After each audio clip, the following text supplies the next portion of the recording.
So let me ask you something. When the world is at its loudest and you feel, really pressed in on all sides, anxiety is high, sleep just won't come, where do you actually find rest? I mean, genuine quiet. If you could find a shortcut to that kind of profound spiritual peace, a quiet that no circumstance could touch, what would that even look like? Well, that's our mission for today. We're doing a deep dive into Psalm 4, which our source material so brilliantly calls the evening hymn. And this text, it offers more than just advice. It draws this powerful, direct contrast between the empty noise of the world and the deep, resilient satisfaction you can only find in God's favor. We're going to trace that path to really understand the power in its closing line and hopefully learn how we can fundamentally lie down in peace and sleep. Welcome to the Pilgrim's Rest channel. Our purpose is to introduce spiritual books that have been passed down through the generations so that every saint walking the heavenly journey may find rest, nourishment, and renewed strength here. So let's start with a bit of context. Our sources frame Psalm 4 as a companion piece to Psalm 3. Right, the morning and the evening hymns, they're a pair. Exactly. And even the Psalm's inspired title has this powerful clue about its mood. To the chief musician on Nijinoth. Now, when I see an ancient term like that, I need a translation. What does Nijinoth tell us here? It tells us something really crucial about the tone. It means this wasn't just a solemn prayer spoken in a quiet room. Nijinoth refers to stringed instruments. Oh, like harps and lutes? Exactly, instruments of joy. So the first big insight is that this profound prayer, written in a time of deep stress, was meant to be sung. The community's joy was so full, even in their trouble, that they needed music to express it. That completely reframes it. It's not a whimper for help. It's a song of confidence, even before the victory. A confidence grounded in history, which is where David starts, by referencing past help.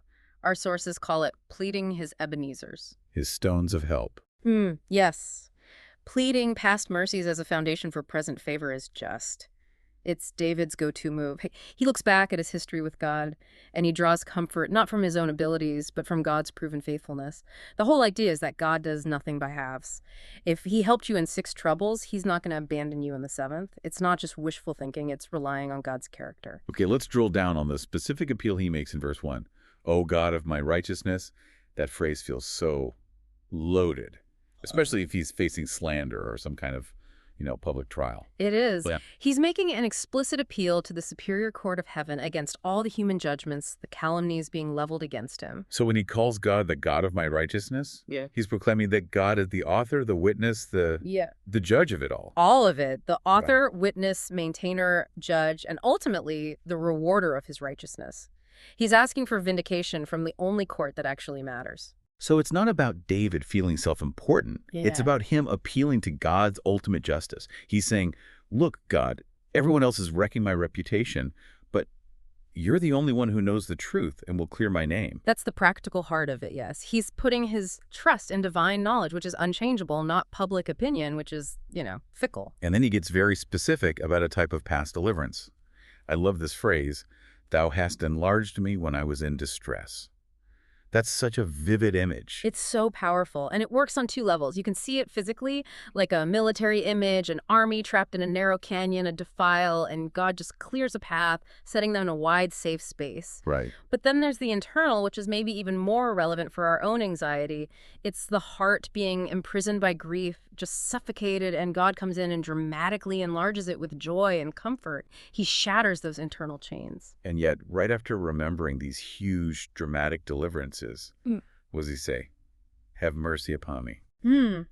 It's so crucial. Even the best of us, people who've been delivered again and again, we still need mercy. Every single deliverance is a free gift of grace. It always brings us back to a place of complete dependence. That need for mercy is the perfect pivot, isn't it? Because once David admits he's reliant on grace, he gains this moral high ground to confront those who only rely on themselves. He does. He turns immediately to the conflict in verse 2, and he addresses the sons of men. These are probably powerful, influential enemies, but he talks to them like they're foolish children. Why foolish? Because their whole lives are built on things that are empty and destructive. He asks them why they love vanity and seek after leasing. Vanity means empty fantasies, things that promise satisfaction but just can't deliver. And leasing, that's an old word. It's an old Saxon word for falsehood, for lying. Their entire goal is built on wicked fabrications. They're trying to mock and just away the honor that God gave to David. And right there, after he diagnoses this, this foolish obsession with lies, we get a Selah, a pause. A command to stop and think, to really meditate on the deep, deep folly of wickedness. Why would you waste your one life on things that are just empty? But David doesn't just leave it at that. He gives them the answer, the powerful counter in verse 3. Yes. But know that the Lord hath set apart him that is godly for himself. This is that doctrine of distinguishing grace, which, the unrenewed person can't stand, but it's the believer's greatest comfort. This idea of being set apart, it feels like the strongest possible argument he can make. It's not a political fight anymore. It's a divine decree. It's the guarantee of complete salvation. I mean, think about it.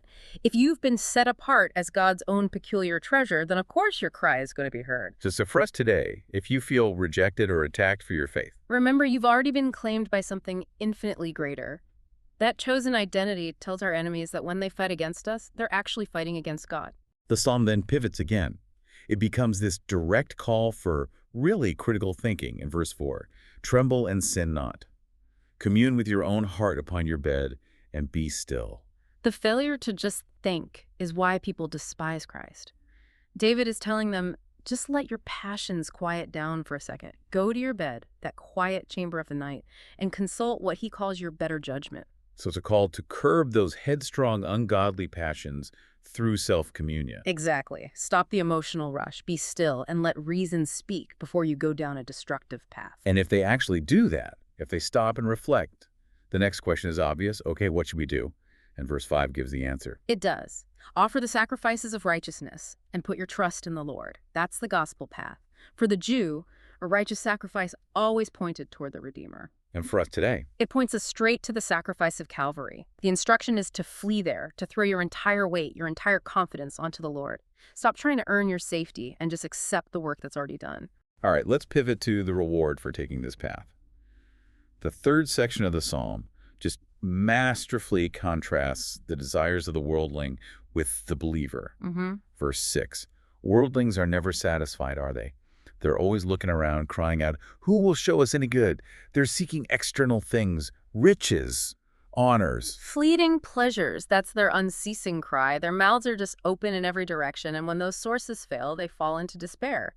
But the true believer, they look upward. They know that drinking from those muddy pools just makes you thirstier. Their satisfaction comes from another source. From the light of God's countenance. And that's not just God smiling at you.